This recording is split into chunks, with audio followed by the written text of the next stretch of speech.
Já parou pra pensar por que a chuva não te mata? Ou porque ela não te fura ou arranha? Achou essas perguntas estranhas? Para responder essas perguntas, precisamos compreender a segunda lei de Newton. Constante. A velocidade é uma linha. Eu tava pensando quando é que é.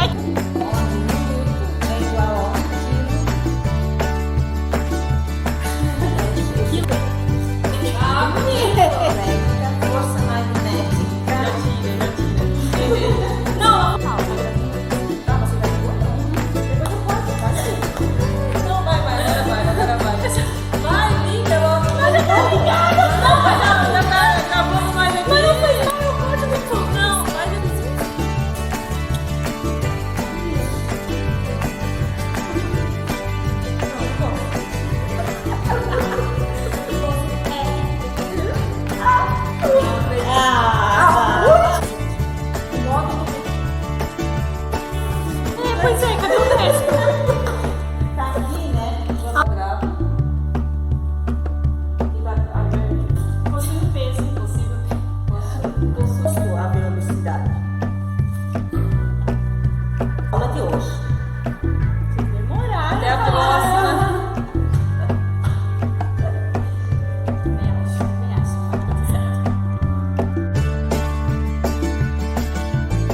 A segunda lei de Newton, ela estabelece uma relação entre força e aceleração. E a força resultante que atua sobre o corpo é proporcional ao produto da massa, pela aceleração por ela adquirida. Para dar continuidade, nós precisamos compreender o que é força, aceleração e o que é massa. Força é o agente responsável por alterar o estado de repouso ou de movimento de um corpo. Quando se aplica uma força sobre o objeto, esse corpo pode desenvolver uma aceleração. Existem diferentes tipos de força: força gravitacional, força elétrica, força magnética. Força nuclear forte e fraca, força de atrito, força de empuxo e entre outros. As forças, elas são grandezas vetoriais, portanto, precisam ser definidas de acordo com seu módulo, direção e sentido. O módulo de uma força diz respeito à sua intensidade e a direção diz respeito às direções nas quais as forças se aplicam, horizontal ou vertical, por exemplo. Cada direção, por sua vez, apresenta dois sentidos, positivo e negativo, esquerda e direita, para cima e para baixo. A aceleração é a grandeza que determina a taxa de variação da velocidade em função do tempo. Em outras palavras, ela indica o aumento ou a diminuição da velocidade com o passar do tempo. A aceleração também é uma grandeza vetorial, portanto possui módulo, direção e sentido. E o módulo que determina a aceleração é A igual ΔV sobre ΔT. Quando o valor da aceleração é positivo, quer dizer que houve um aumento da velocidade com o passar do tempo. Neste caso, o movimento é chamado de movimento acelerado, e o vetor aceleração possui a mesma direção e sentido do vetor velocidade. E quando o valor velocidade é negativo, quer dizer que houve uma diminuição da velocidade com o passar do tempo. Neste caso, o movimento é chamado de movimento retardado, e o vetor aceleração possui a mesma direção, mas sentido oposto à velocidade. Para falar de massa, precisamos entender a inércia. A inércia é a tendência natural de um objeto em resistir a alterações em seu estado original de repouso ou de movimento. Em outras palavras, um objeto parado sempre vai permanecer parado, e um objeto em movimento tende a permanecer em movimento. Essa tendência natural de que cada corpo tem de manter o seu estado inicial só pode ser alterada pela aplicação de uma força externa. A massa de um corpo representa a dificuldade imposta por ele ao repouso ou ao movimento. Sendo assim, a massa é considerada a medida quantitativa da inércia.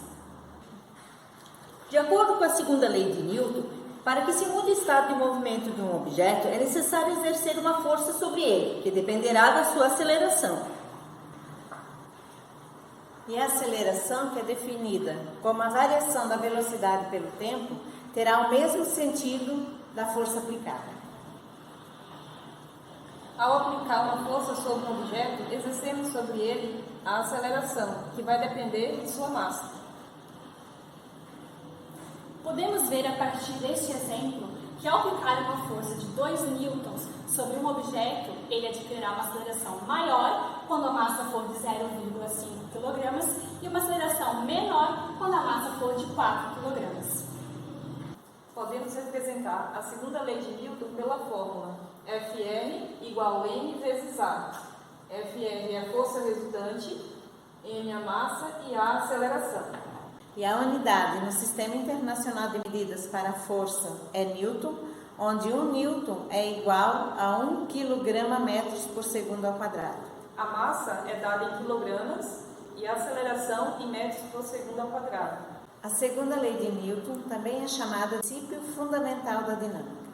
É chamada assim, pois é a partir dela que se define a força como a grandeza necessária para se vencer a inércia de um corpo. E a partir da segunda lei de Newton também chegamos a outra importante definição da física, o peso. A força-peso corresponde à atração exercida por um planeta sobre um corpo em sua superfície. Ela é calculada com a equação P igual a m vezes g, onde P é a força-peso, m é a massa e g é a aceleração da gravidade local. Apesar da massa de um corpo ser fixa, não é o que ocorre com o peso. Vejamos um exemplo. Um corpo de massa de 20 kg na Terra, onde a aceleração da gravidade é de 9,8 metros por segundo ao quadrado, possui o seguinte peso: P igual a 20, que é a massa, vezes 9,8, que é a gravidade, vai ficar o peso em 196 newtons. Mesmo um corpo de 20 kg em Marte, em que a gravidade é 3,711 metros por segundo ao quadrado, possui o peso de 74,22 newtons. Vemos que o peso no planeta Marte é bem menor do que na Terra, porque a gravidade de Marte é menor do que a da Terra. Isso ocorre porque a gravidade de um determinado local depende da massa do corpo.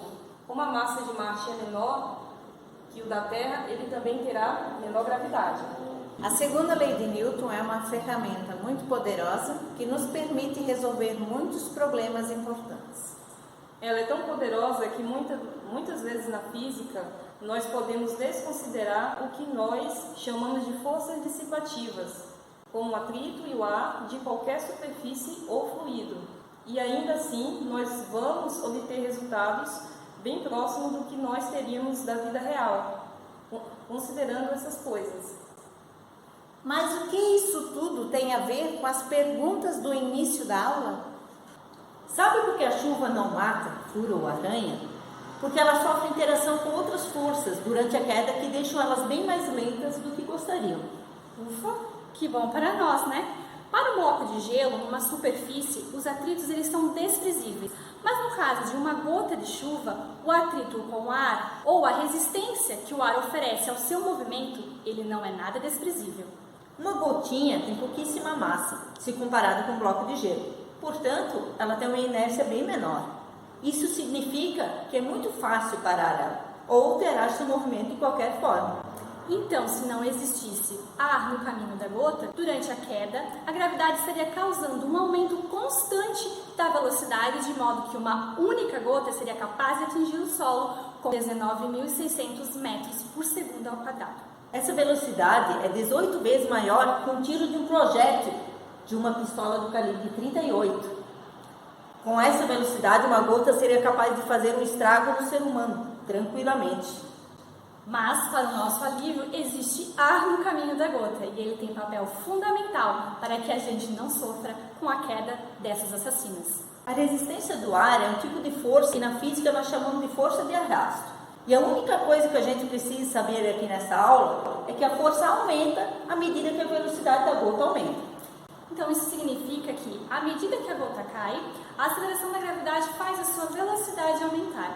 Mas, com a sua velocidade aumentando, a força de arrasto ela também aumenta. E ela vai aumentando até chegar num ponto em que ela fica no mesmo valor que a força da gravidade puxa a gotinha, ou seja, o seu peso.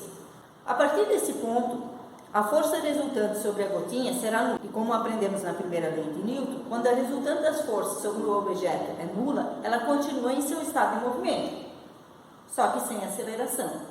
Então, no caso da gota, de agora em diante ela continua sua queda com uma velocidade que chamamos de velocidade terminal, ou seja, constante, pois não existe mais aceleração nela. Velocidade terminal é onde a força de arrasto ela se iguala com o peso e o movimento se torna retilíneo e uniforme, o famoso MRU.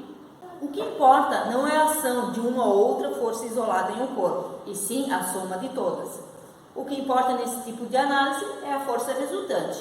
Mas não é somente numa situação de queda que devemos fazer esse tipo de análise.